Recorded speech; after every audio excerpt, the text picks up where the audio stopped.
So we are back for another episode of An Incomplete History. Today we're going to be doing part 2 of our history of Mormonism. Theoretically, we're going to go from 1846 to the present. But most of what we're going to talk about, I think, is still in the 19th century. Yeah. Yeah. That's the interesting part. Well, yeah. Yeah. Before we get into that, though, I'd just like to put a couple of shout outs. We appreciate your comments and suggestions for content for future episodes. Please subscribe if you haven't subscribed. Please check out our Patreon. We are now listened to by over 12,000 people in 25 countries. Dang. That's a lot. It is. Our website also gets there are hacking attempts on our website a lot more. Oh my gosh, we're so popular now. So I think that that's an indication there's some visibility out there. But yeah, if there's a topic you want us to cover and it has to do with history, comment or shoot us an email on the website and we'll try to work it in. Hillary and I are always up to talk about things we have no expertise in. Sure. We're really good at that. No, but we are trained to do that. We're trained to take a topic and figure out what's going on, do some research, and then be able to connect it to larger themes. And that's just basically what we do every day. Well, one of the skills you learn in graduate school as a doctoral candidate is to kind of educate yourself on a topic. Because in education all the time, we're being asked to teach courses that it's I've never taught a class in that before. You should hear some of the classes I've taught.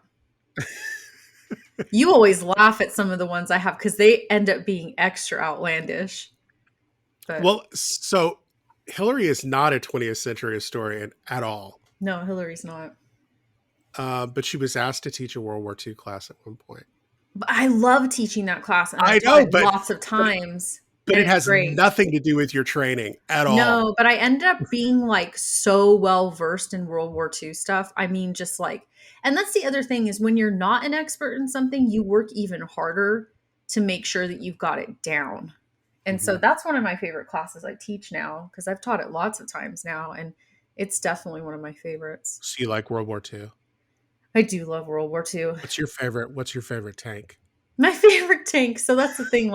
I don't really care about that kind of stuff, but the students do. Yeah, the Panzer. The male students. Can we talk about the Panzer Tanks? There's always the one male student who wants to have that super in-depth discussion about the aircraft or the ships or the tanks. What always cracks me up about that is they already know everything about it.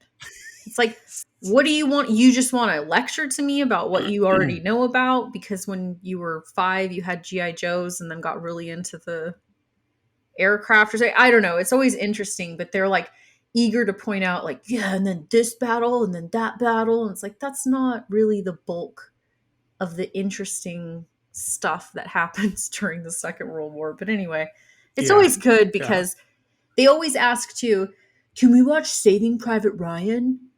No. Have you seen it? Yeah, it's one of my favorite movies. Well, then go watch it at your house. Mm-hmm. We're not going to spend class time watching Saving Private Ryan. Can we just watch the opening scene? Oh my God.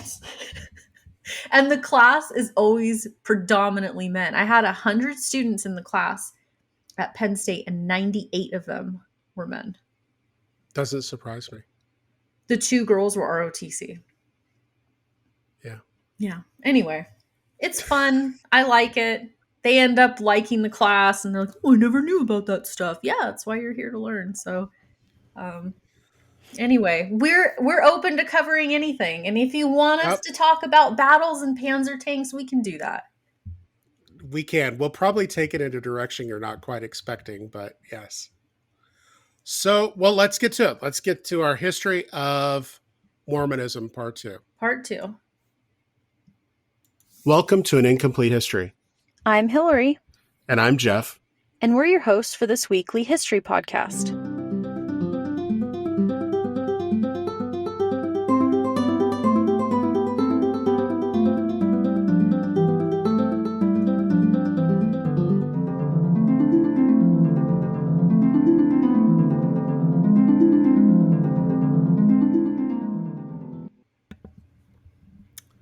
So, before we get into it, I have to ask, how's the weather?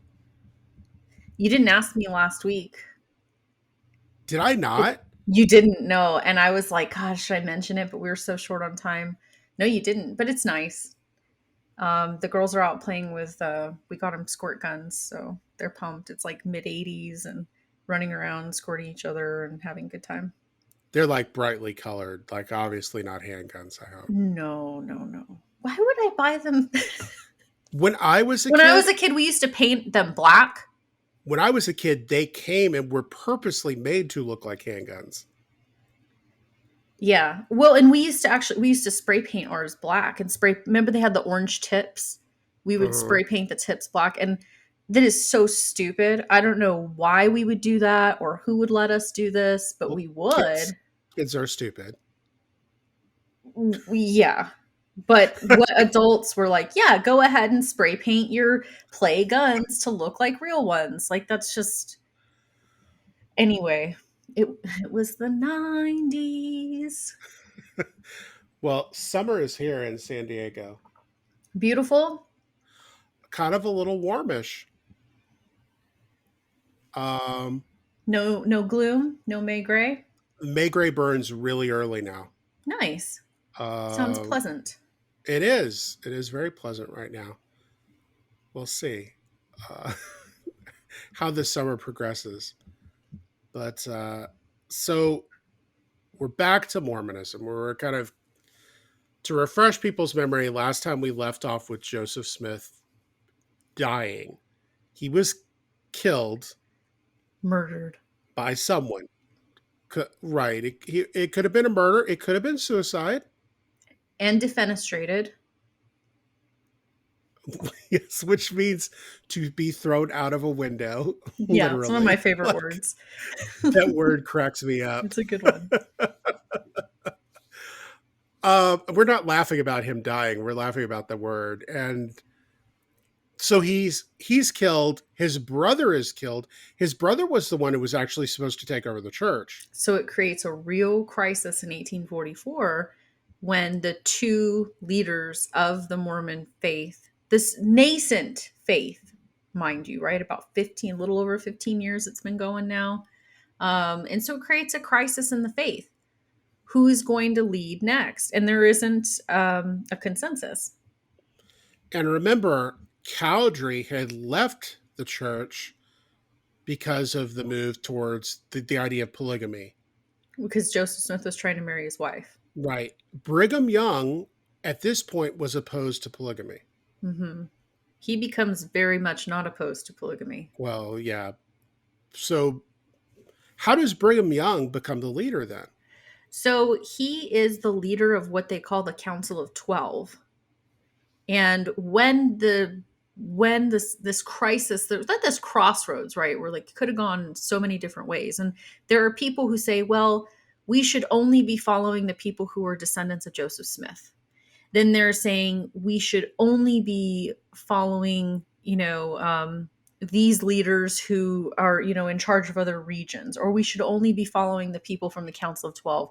And so I think one of the biggest consensus was we need to follow the leader of the Council of 12, which is kind of like a setup of elders. Mm-hmm. Maybe like, I don't know, I grew up Catholic, something like cardinals or something like that, right? Like these lesser leaders. And Brigham Young was in charge of the Council of 12. So he ends up getting a lot of leaders or a lot of people to follow him as their new leader. But it branches off and splits in other directions. And there are still surviving sects of Mormonism that aren't called, LDS, but that followed other people as leaders of the faith in 1844. So Brigham Young's the leader of that quorum of the 12 apostles.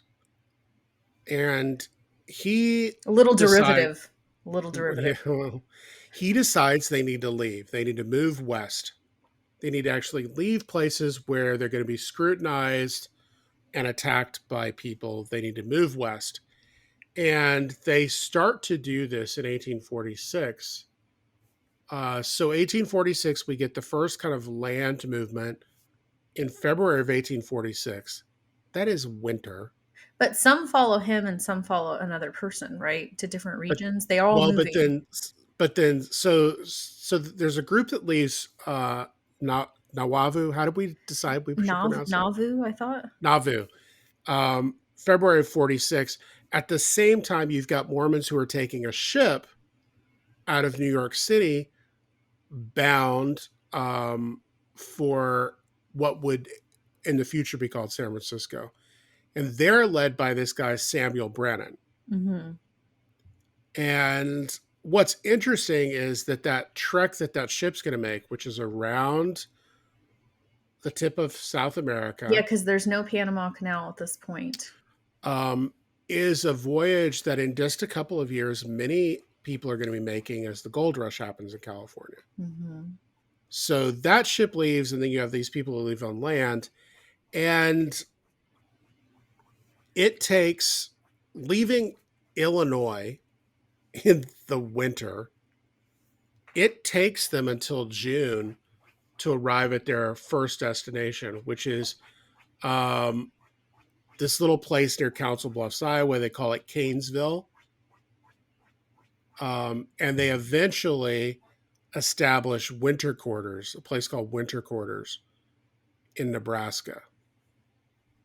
So by the end of 1846, basically everybody who had chosen to follow Brigham Young had either left Illinois completely or were in temporary settlements like departing. Now, here's the question. Here's one of the first historical questions. Do they leave Illinois in February of 1846 voluntarily, or are they forced to leave? Well, I think that there was growing tensions, right?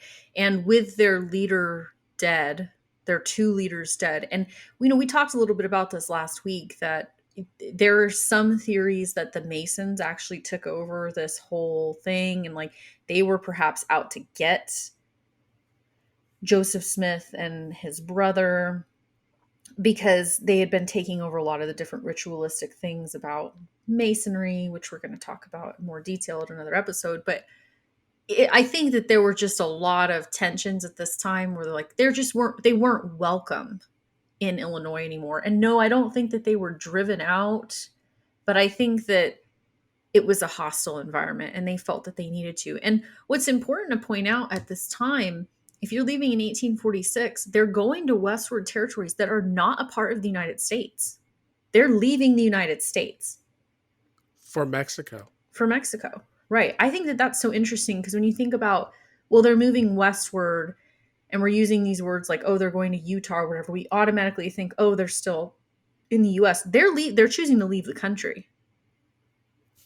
Well, when many of the people from the United States go to Texas, Texas is part of Mexico as well.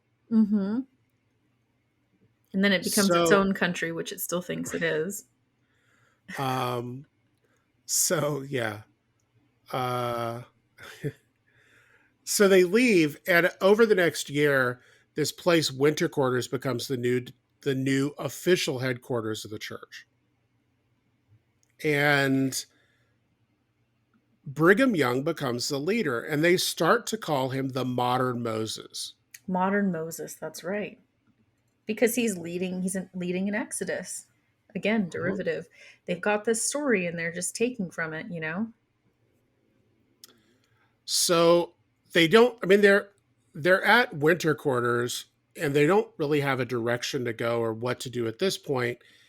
And in 1847, winter of 1847, Brigham Young gets a revelation.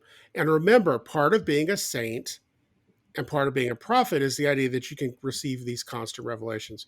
So he gets a revelation, and the revelation is he needs to break up his 4,000 people who are gathered here into smaller groups, name a captain in charge of each group. Those groups are going to start to go west, and they're going to establish kind of these way stations. Mm-hmm. What they're going to create is something called the Mormon Trail. And I wish there were a game like that instead of the Oregon Trail, the Mormon Trail. Um, the revelation also dictated that Mormons should do the following. When they're happy, they should sing songs and dance. And when they are sad, they should pray. It's good life. After It's this, good life advice. right. So after this revelation's made kind of public, William Clayton, a Mormon pioneer in Iowa at the time, um, writes a song in response to the news that his wife had given birth. And it becomes one of the most famous Mormon hymns. I'm only going to play you a little bit of it.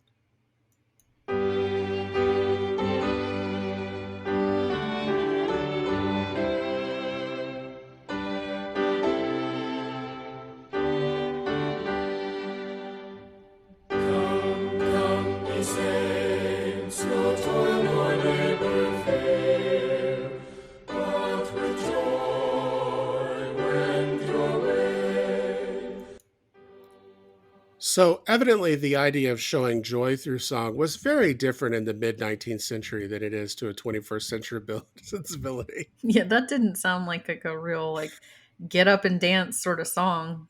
It sounded It like kind of something like a sounded, funeral dirge. yeah, it sounded funereal. Yeah, Like, it does. But this song becomes this song that the Mormons sing as they cross the Great Plains headed west. And it's while they're camped at Council Bluffs, winter quarters, that the United States Army approaches Brigham Young. And Which is interesting. yeah. So the US government and the Army in particular had refused to protect Mormons earlier. Well, and come out trying to murder all of them later. Right. But at this But moment, they look at this really well organized group that's all kind of following the dictates of Brigham Young, and they say, you know what? Would you organize a group of 500 men to come fight in this war with Mexico we're having? to the country you're trying to move to, away from us. Mm-hmm. And they do it. There's a Mormon And they do it. battalion. They don't see any action. So the Mormon battalion is established. And I mean, Brigham Young has a couple of pieces of rationale for this. I think there are kind of, we can get into other reasons he may have had, but I think the most important initial idea is these soldiers are going to get paid and the group as a whole could use that money. Yes, because their money is communal, really.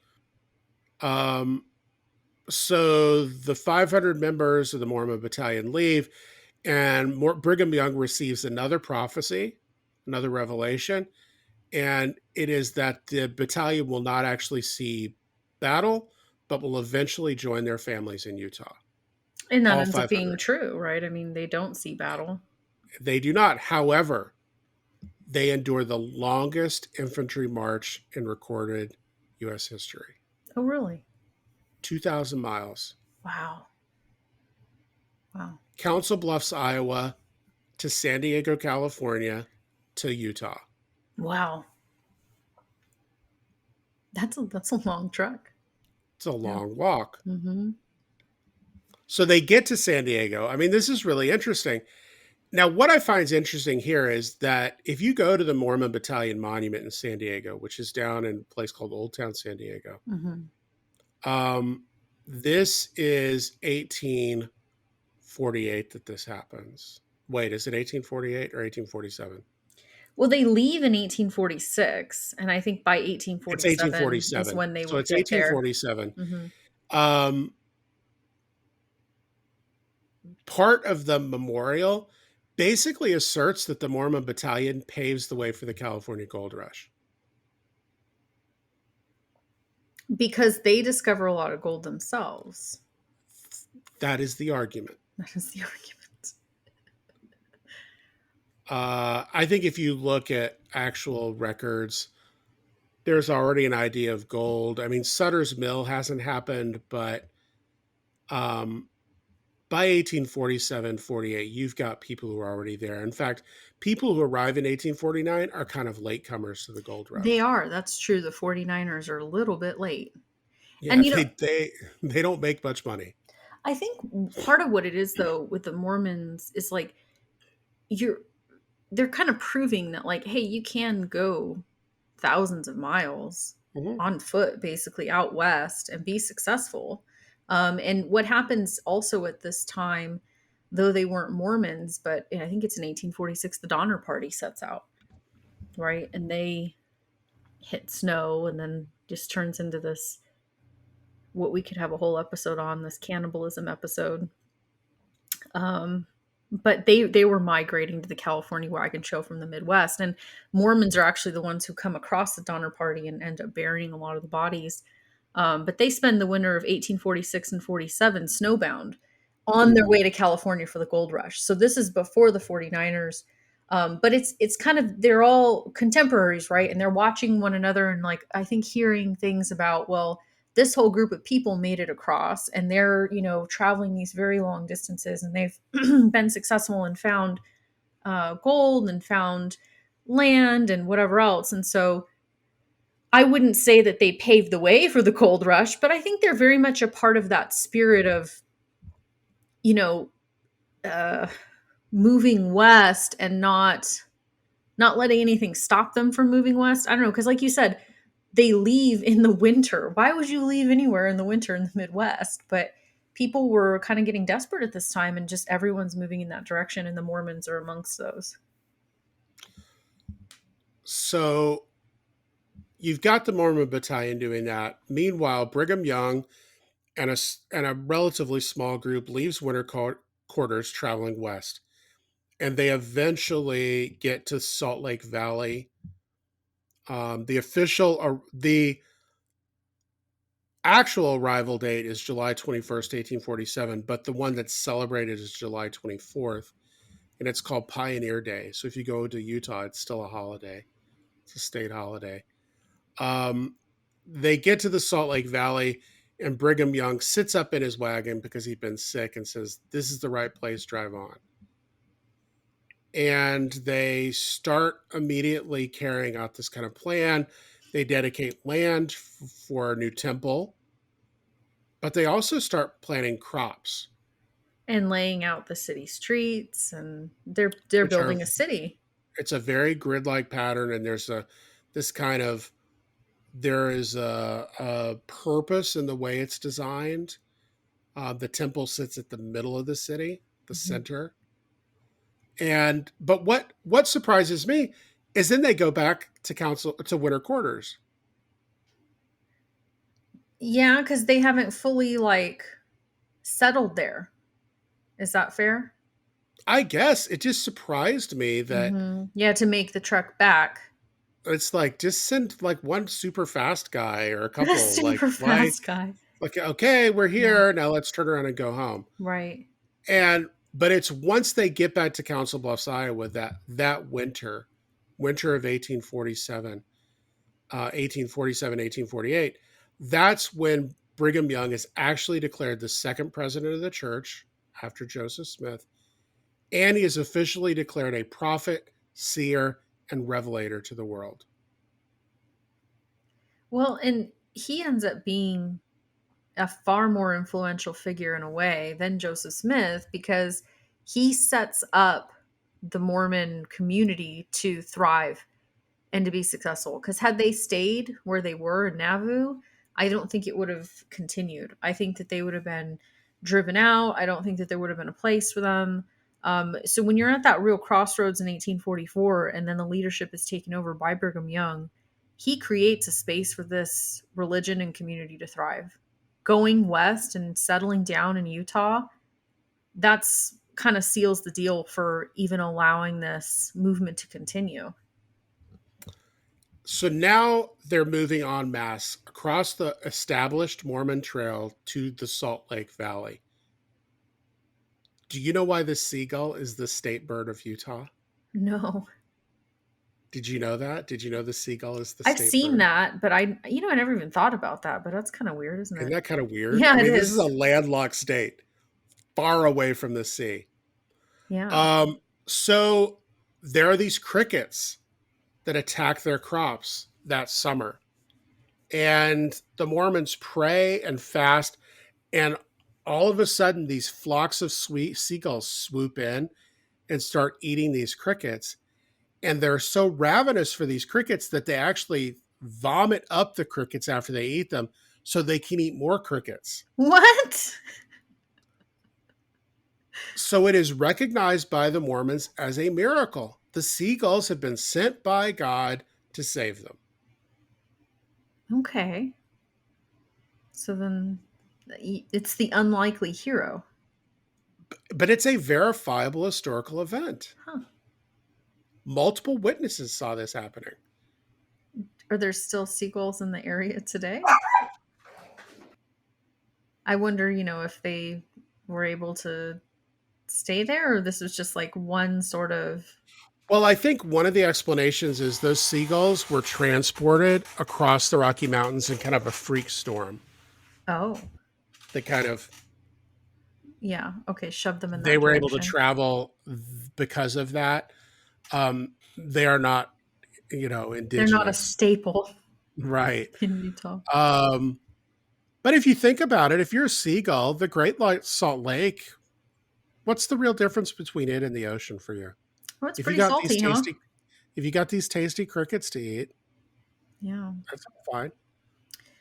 Well, that's an interesting little tidbit. But I mean, I was going to think it had something to do with there are Mormons in California at this time, and it's right around now in 1848 that you have those Mormons who are working for Sutter, who find this giant gold mine, and that area becomes known as Mormon Island. Mm-hmm.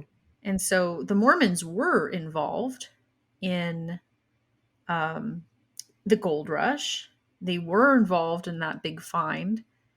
I don't know if I would say that they were responsible for the gold rush, though.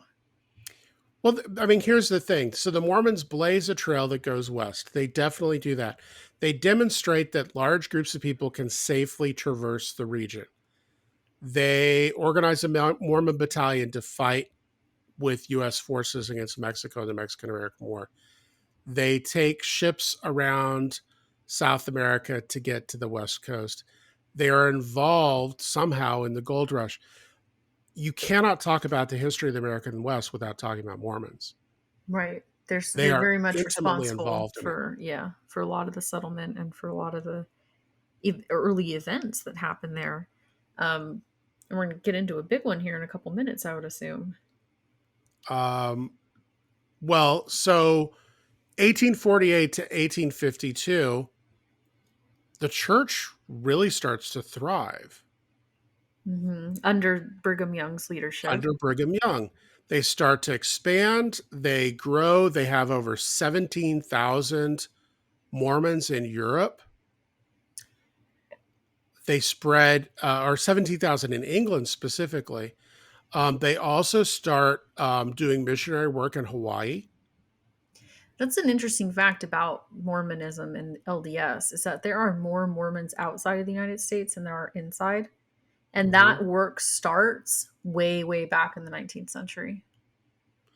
But well, and the interesting thing is, go ahead. No, go ahead. Well, the interesting thing is this. One of the things Mormons do is value your lineage, value your family history. So what happens in Hawaii, and we can do a whole episode on this, the first Christian missionaries in Hawaii who are Congregationalists, and they can connect themselves directly back to the Pilgrims. Congregationalist, one of the first things they do is ban things like the hula, limit the use of the Hawaiian language, kind of vilify all these traditional cultural practices. The Mormons don't do that. Mm. And in fact, there is an institution on the island of Oahu today called the Polynesian Cultural Center that's run by the LDS. Yeah, I went there. It's amazing. Oh, I loved it. Yeah. It was a lot of fun. It's a little creepy, too, when you think about it.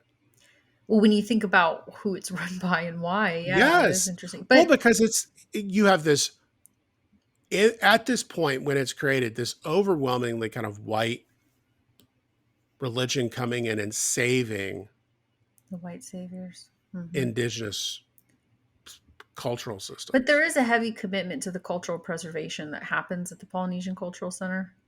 Mm-hmm. And it has to be appreciated in some way. But I would say that's why Mormonism has been so successful in other countries, is because they don't come in and tell you you have to abandon all your cultural practices. They say you can keep up all your cultural practices, but accept God too. Accept Right. this faith. And you have all these Mormon missionaries who go all over the place, and they act very differently than your standard evangelical Christian missionaries who are trying to completely transform societies to being more westernized. And the Mormons don't really do that. So September of 1850, something happens which actually does start to cause consternation amongst outsiders. So Brigham Young is the president of the LDS. He's recognized and He is legitimized. the leader of a religion. Mm-hmm. 1850, Millard Fillmore names Brigham Young as territorial governor of Utah. Right, because the Mexican-American War is over now, and now Utah is a territory of the United States. It changes its name from Deseret, which is what the Mormons had called it, to Utah.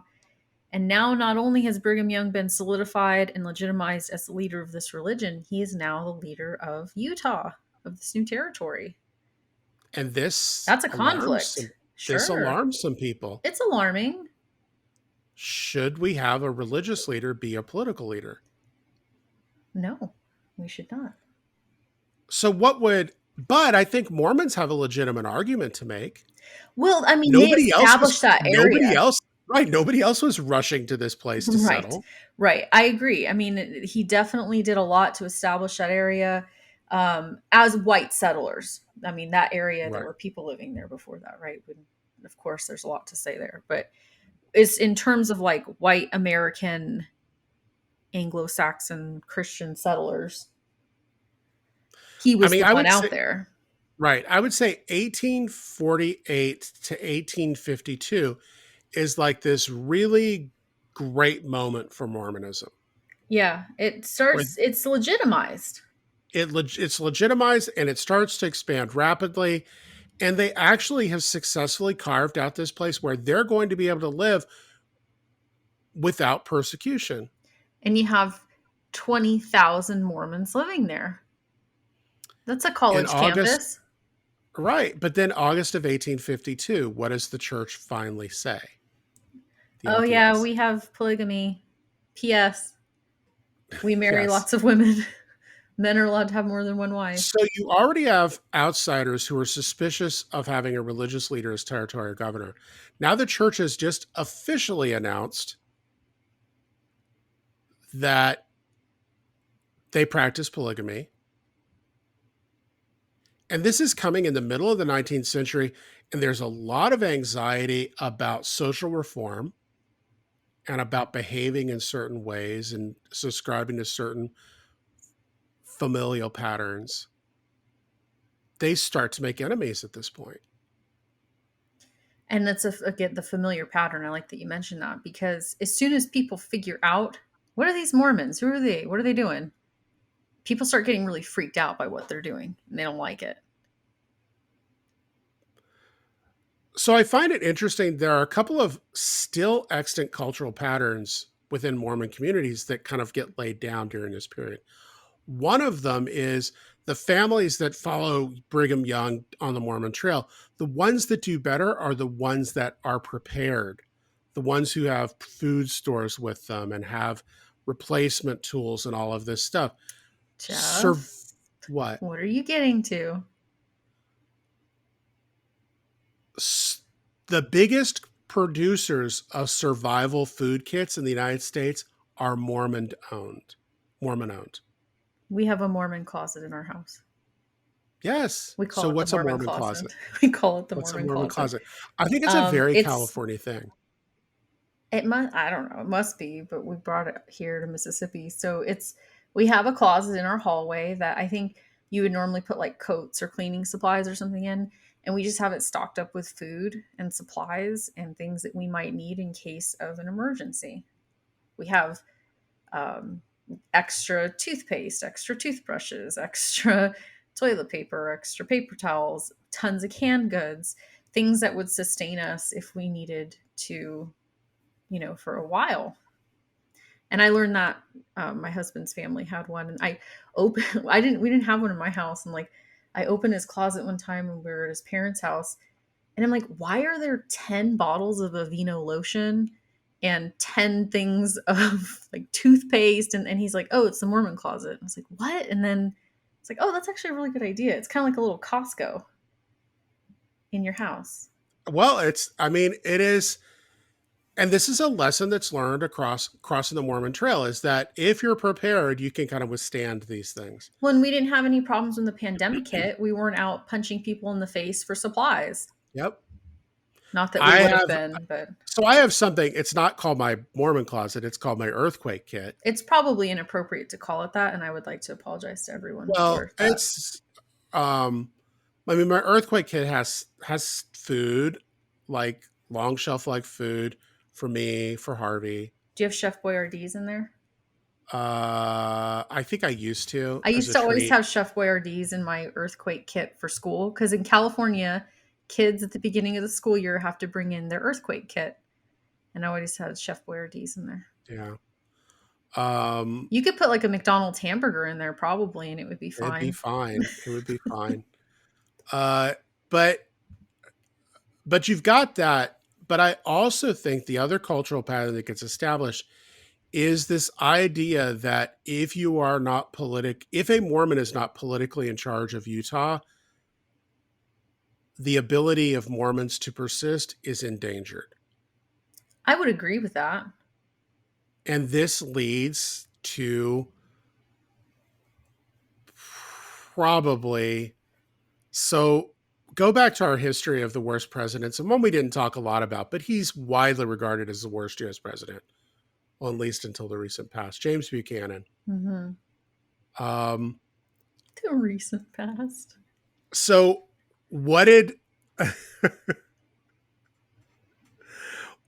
so he's running against the Republican Party, the newly formed Republican Party. In 1856, do you know what the Republican Party ran on? What their platform was? Well, that the Mormons were a big threat. I mean, he was really... That there were two vestiges of barbarism. Yeah. Oh, yeah. Mormons. Polygamy and slavery. Yeah.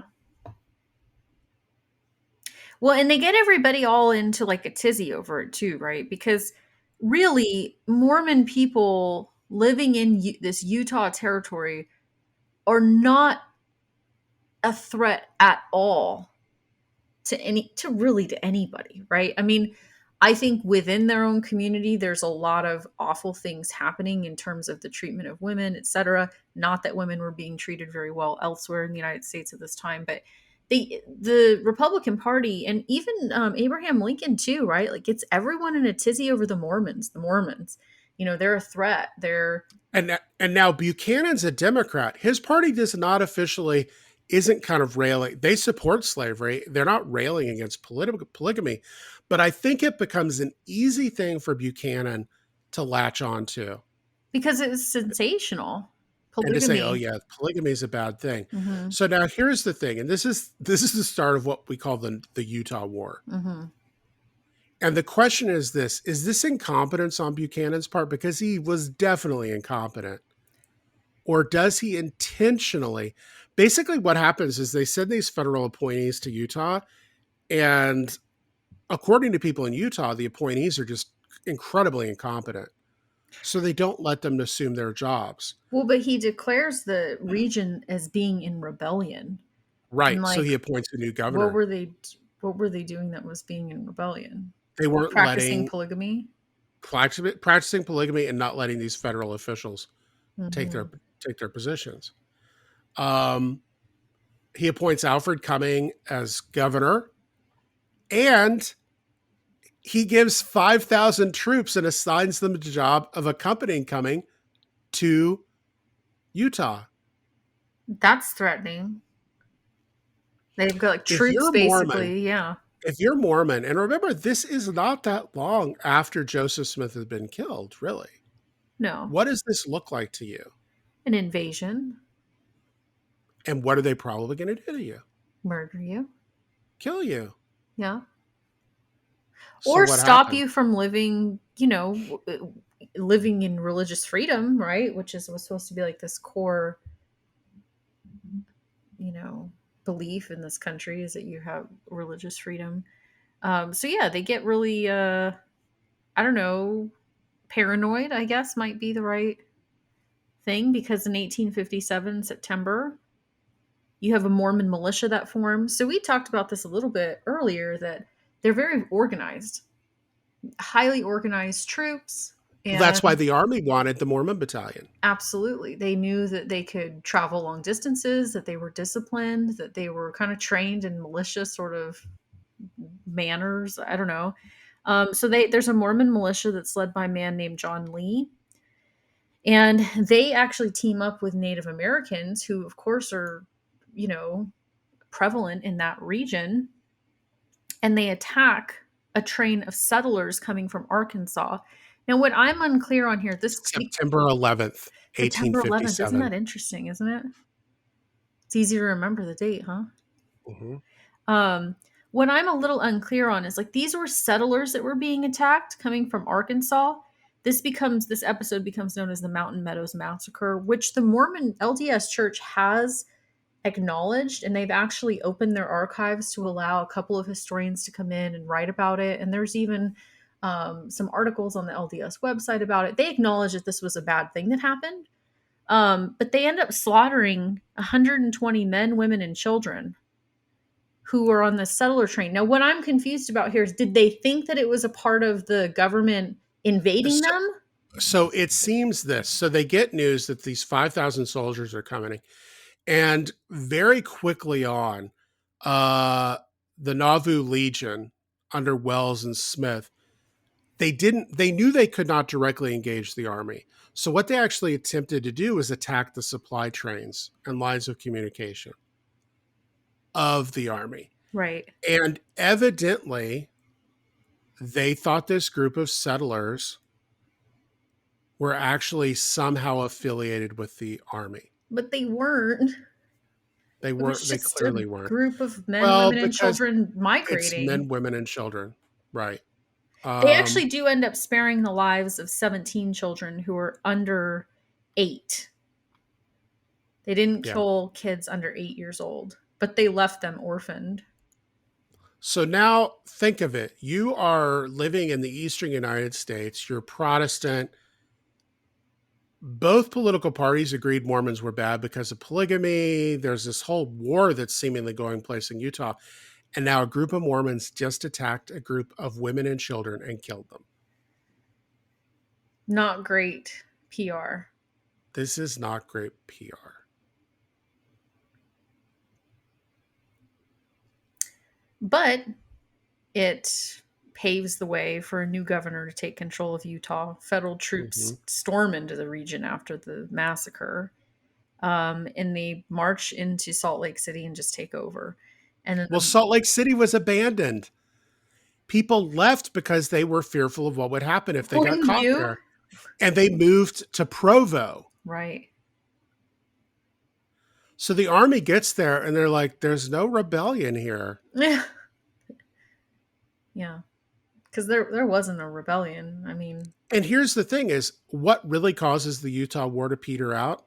The Civil War. well, sure. We were distracted. By other things. There's another war to think about. Because, we put the Civil War like 1861, 1865, right? But there are a lot of events leading up to that, and skirmishes and attacks on federal outposts, particularly in these less occupied regions throughout the South, Texas, and etc. And there's a lot going on that's brewing up to the Civil War actually officially breaking out. And so in the late 1850s and early 1860s, the Mormons are not really the problem at this time. It's like a very small distraction in retrospect to what's to come. So the Civil War kind of happens. And during the period of the Civil War, the Mormon church is kind of left alone. Yeah, because what would they even do for them, they construct the temple, the Salt Lake Temple. Um, uh, the Mormon Tabernacle Choir is formed. Like all of these things that are still around today. The Relief Society was revived, and this is a society that provided monies to help Mormons from areas where they were being persecuted resettle to Utah. And we actually get um, the first kind of prominent Mormon woman who has a position of power. Eliza Snow becomes president of this Relief Society. How does that happen? It's a very interesting thing because what else does the Relief Society start to do? They campaign for women's rights. Right. Women, Mormon women were heavily involved in the women's rights. 1870. And it's these territories out west, which we've talked about a lot of times, that end up granting women's suffrage far before anything out east does. So 1870, women are given the right to vote in Utah territory. But what's interesting is after the Civil War, there's an anti-bigamy bill that had been passed during the Civil War. And it made it illegal to have more than one wife. Right. Can't do that. But here's the thing. How do you enforce that in the Great Basin? Well, you don't. They don't. It takes a really, really long time to enforce that. Right? I mean, for the longest time, they don't, and they can enforce it. And there's still places, there are pockets in northern Arizona where this is still practiced. It's very difficult to regulate, even though LDS shuts it down in the early 20th century and starts siding with the federal authorities. It's very, very difficult to regulate it. Well, so here's the thing: is Brigham Young starts to be much more late in his life involved. I mean, first of all, he's arrested on charges of polygamy, but he seems to become very involved about organizing kind of groups specifically targeting or geared towards women within the LDS. Do you think he realizes something's wrong? Because you remember when he first heard about polygamy, he was like, oh no, that's not good. Well, I think he realized that that was the way to legitimize himself, because unless he were acting like the prophet, being Joseph Smith, then he wasn't going to get any traction in becoming the leader of this, the new leader of the group, right? So does he use polygamy as a convenient way to bolster his own credibility? Yes, and I think he uses it and especially when he starts kind of letting women get involved. I mean, this is an age-old thing where men who are in charge will kind of delegate their authority to some women who they're close to. And I think he might have used it in a way to sort of delegate authority amongst several different women of different age groups too, right? It's a great way to solidify power. So now we have, after 1870, so we've got a Transcontinental Railroad that's in operation, and you start to get a lot of land grabs that are happening across the American West. The Mormons helped build the Transcontinental Railroad a lot too. That's an important fact. They're heavily And involved in building the infrastructure of the American West. Mormons control a lot of land in the American West because in many ways, and in many cases, they were the first Caucasian people to arrive and lay legal claim to land. Right. And 1882, the Edmunds Act gets passed. So remember, we already have an act that makes polygamy illegal. The Edmunds Act gets passed and says it's illegal to cohabitate with more than one woman. Now, how do you regulate that? Chester Arthur, President of the United States, tells Utah all Mormons who practice polygamy will be disenfranchised, stripped of the right to vote, or forbidden to hold public office. Right. So then you start having these punitive measures being taken to try to break up the polygamy. I would imagine that there were a lot of people who were pretty in favor of this, even Mormons, because I think it'd be very difficult. I mean, first of all, it's a gross violation of due process. It Right. disenfranchises basically every Mormon.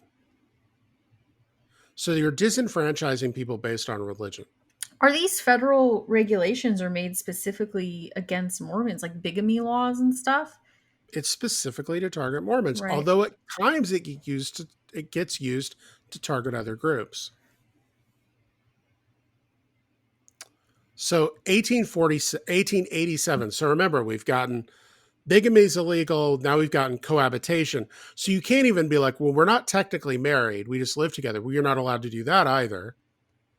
1887, the Edmunds-Tucker Act gets passed, which disincorporates the Mormon church and seizes church property. Which is wild because the federal government never gets involved in church stuff, right? I mean, and this is an assault on a specific Yeah. religion. Yeah. Yeah, to disincorporate one specific religion and then take a bunch of money from it. I mean, it's a specific targeting. And it's important to note too that the church is growing big at this time. I mean, Mhm. I think in 1857 I said there were 20,000 members. By this time there were over 100,000 members. And then that number doubles again just in a few years. There are a lot of Mormons now at this time in the late 19th century. And so it is becoming a little bit more of a threat, I think. And so, yeah, the federal government does target them on multiple occasions. And the Mormon people, like people in LDS, they have a huge distrust of the federal government still to this day. That's like pretty deeply rooted in there, Well, so you've got this persecution that's happening. You get Mormons at this point who are fleeing the country. which they had tried to do before, right? Um, and finally, in 1890, the fourth president of the Mormon Church declares that God has sent him this revelation. Um, and he basically says sometimes God says polygamy is okay, sometimes he says it isn't. And he basically says polygamy is ending in Utah. It has to in order for the religion to continue because the Yeah. United States government was not going to let up on this. And if they wanted the religion to continue, they had to renounce it or denounce it. So that's 1890. There's this official proclamation. Persecution ends for the most part, although there's still this lasting stigma that gets attached to them. And what's But, their reward though for denouncing polygamy?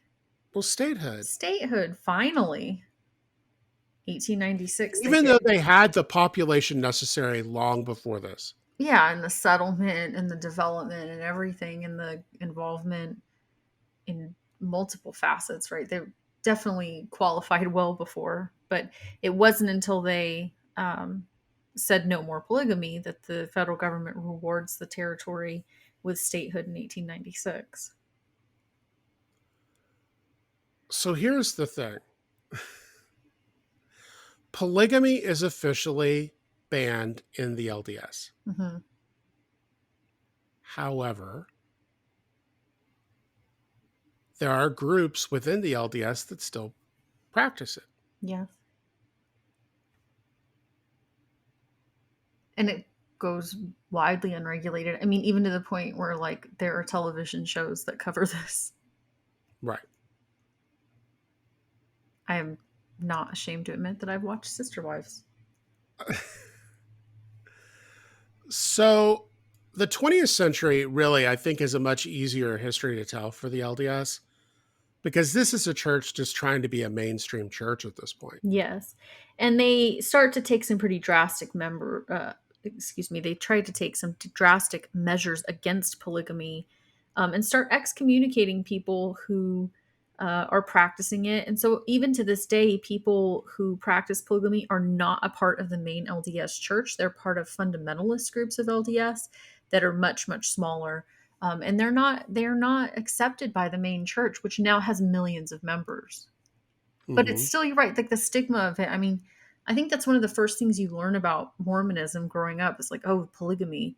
And it kind of sticks to them, even though in 1904 they were excommunicating people. So it's been well over 100 years that they have denounced it, and it's been completely unacceptable in their church, but it's still very much the legacy of this religion. But there are other ways I think Mormonism touches everybody's lives in the United States they don't even realize today. So if you do any kind of genealogy on like ancestry.com This is so interesting. or any of those groups, almost all of those are Mormon owned businesses. Yeah. Why? The why is the interesting part. So please tell us why, Hillary. Okay, so Mormons are really interested in genealogy because they hold what's called baptisms for the dead. They want everybody to become a Mormon, dead or alive. That is their main mission and goal on this earth.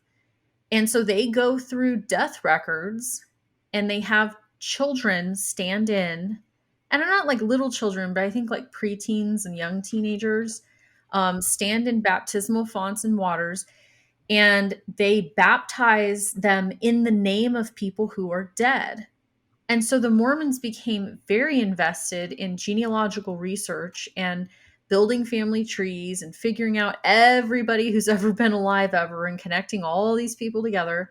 Ancestry.com is run by them. And then a lot of the DNA testing stuff too.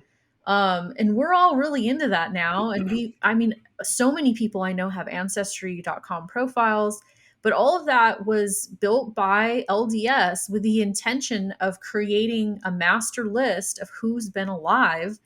And then they go through it methodically, ticking off names and baptizing people posthumously and using, kids as stand-ins to say, okay, now your name is, Jane Smith, and I baptize you, Jane Smith. And then they dunk the kid and bring it back up. And these kids are performing dozens of these at a time because they're trying to baptize everybody into the Mormon faith. So where does this become a real problem? Well, in a lot of What ways. specific group do they start to baptize? They start baptizing Jewish people who were murdered in the Holocaust. And Jewish people are Jewish. Wow. And they don't want to be baptized as Mormons because they're Jewish.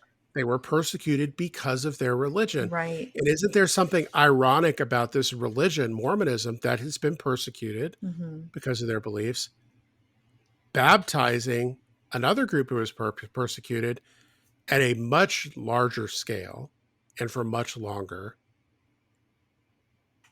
in the name of their own religion? It's so how does the church stand on that? Are they still doing Holocaust victim baptisms? As far as I know, they baptize a lot of people. Like they posthumously baptized Michael Jackson.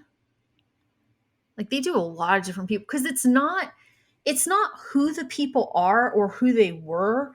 They don't look at it as like, oh, well, this person was Jewish, or like they don't think about it in that way. They're like, everybody needs to be Mormon, and we are saving their souls, their immortal souls, and they're gone now, but we're doing them a favor in the afterlife. And to them, it's not political. It has nothing to do with like being historically sensitive. It has nothing to do with anything that like we're looking at it and going, oh my gosh, that's problematic. And like, it's problematic that you don't want to save these people's souls. So they don't look at it as like, oh, we're baptizing Holocaust victims. They're just like, we're just baptizing everybody who's died in the world. And the LDS church is everywhere. How many members? There's 14 million members now worldwide. And most of them are outside of the United States. And a core part of Mormonism as a coming of age ritual, Mormon men and women, right, go out on mission.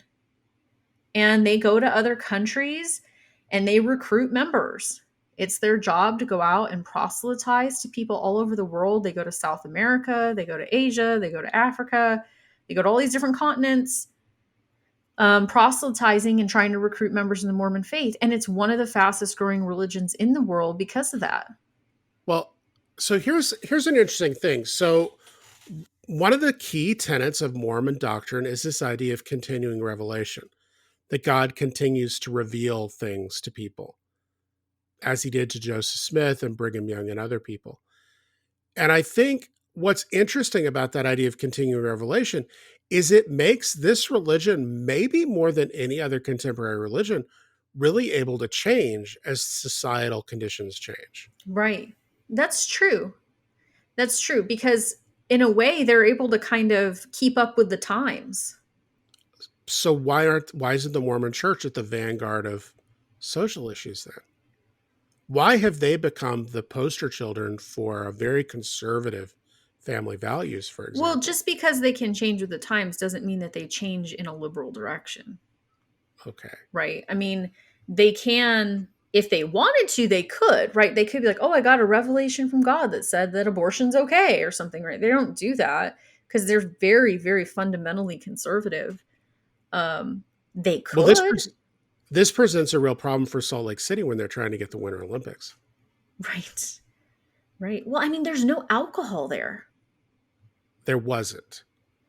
It's hard to get alcohol in Salt Lake City. Right. I mean, I've lived it's in places. Easier now than it used to be.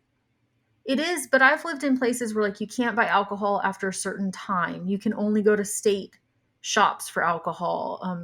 These prohibition laws and stuff. But it's hard to find alcohol in Salt Lake City. Not as hard as it used to be. And I guess like they're changing with the times a little bit. BYU. Well, you've lived in other places that have, like, Pennsylvania has its own kooky. Oh my gosh. Pennsylvania has the most insane alcohol and liquor distribution laws ever. You can only buy beer and wine. Like, you can't buy beer, wine, and liquor at the same place. You have to go to different places. And it's a state-run store for liquor. It's a state-run store for liquor. And you have to go at certain times on certain days in order to get it. And this is all left over from Prohibition. But ironically, Pennsylvania was the wettest state during Prohibition. Anyway, but Utah's another place, I mean, where it's so socially conservative, and it's hard to get alcohol there. But they have to change some of these laws to get the Olympics. Right. I would argue that this is why Mitt Romney lost the election in 2012, because he's Mormon. Possibly. I mean, really, I think that people were not keen on a Mormon president.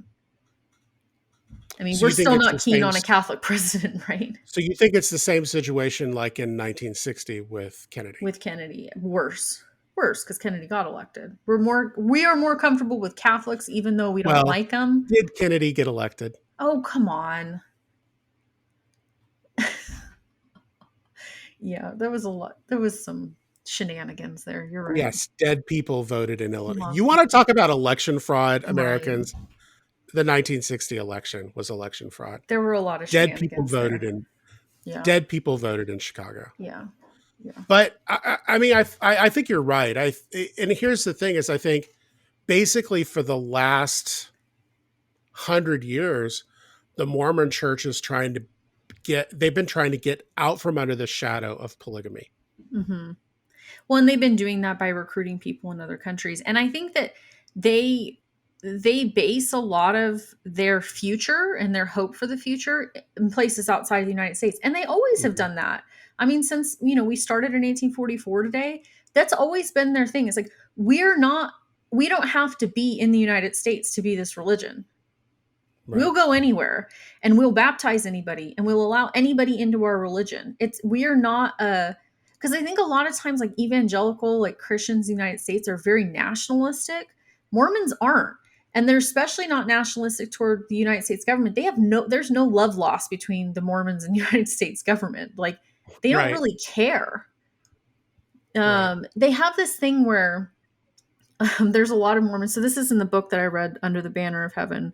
Where a lot of Mormon people sign up for government aid, not because they need it, because they think that it's appropriate to, quote, bleed the beast. And they're like, we should milk everything out of the government. They're evil and horrible and awful, so we'll get whatever we can out of them. And that's what they call it, bleeding the beast. I thought that was so interesting. Well, I mean, that's a broad overview of the history of the Mormon Church. And obviously, we kind of glossed over a lot of stuff in the 20th century. I don't think the 20th century is particularly The 20th century is noteworthy. about growth and incorporation and, not being persecuted anymore and being able to grow to the religion that it is today. Yeah. Yeah. Great.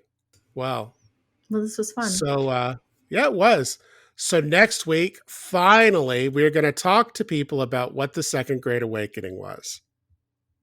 We're doing things real backwards, but yeah, next week, Second Great Yes, Awakening. we are doing things backwards. Yeah. But,